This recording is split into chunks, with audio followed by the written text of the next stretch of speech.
तालुक्यातील आमदड गावामध्ये गुरे चारण्यावरून वाद निर्माण झाला। गुरे चारण्याच्या कारणावरून मेंढपाळ समाजातील काही तरुणांकडून गावकऱ्यांना बेदम मारहाण देखील करण्यात आली आहे। या मारहाणीमध्ये 2 तरुण गंभीर जखमी झाले आहेत। गेल्या अनेक वर्षांपासून आमदड गावातील गावकऱ्यांकडून वन विभागाकडे वनक्षेत्रावरती गुरे चारण्यावरती बंदी घालण्यात यावी अशी मागणी केली जाते। मात्र याकडे वन विभागाने दुर्लक्ष केल्यामुळे मेंढपाळांमध्ये आणि गावकऱ्यांमध्ये वारंवार वाद होत आहेत। त्यामुळे वन विभागाने या प्रकरणाकडे गांभीर्याने लक्ष द्यावं अशी मागणी गावकऱ्यांकडून केली जाते।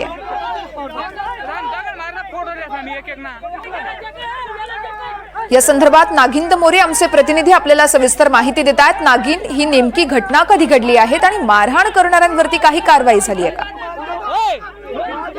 नक्कीच वर्षात गेल्या अनेक वर्षांपासून धुळे तालुक्यातील आमदड गावकरी असतील आणि त्यासोबत जो काही मेंढपाळ समाजाचे जे काही लोक असतील त्यांच्यामध्ये वारंवार गुरं चारण्यावरून हा वाद निर्माण होत असतो।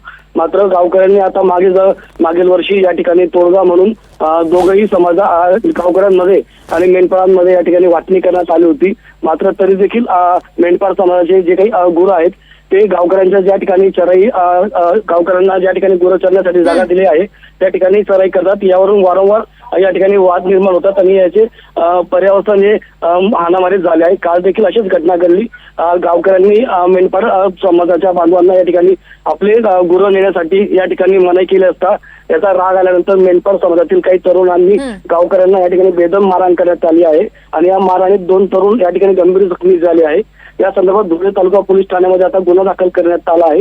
मात्र या ठिकाणी गावकऱ्यांनी मागणी केलेली आहे की वन क्षेत्रामध्ये या ठिकाणी पूर्णपणे वन चराई बंद करण्यात यावी। वन विभागाने याकडे गांभीर्याने लक्ष देऊन या ठिकाणी ही वन चराई या ठिकाणी थांबवण्यात यावी आणि दोघाही गावकऱ्यांनाही आणि मेंढपाळ समाजालाही या ठिकाणी चराई करण्यास बंदी करण्यात यावी अशी मागणी या ठिकाणी करण्यात येत आहे।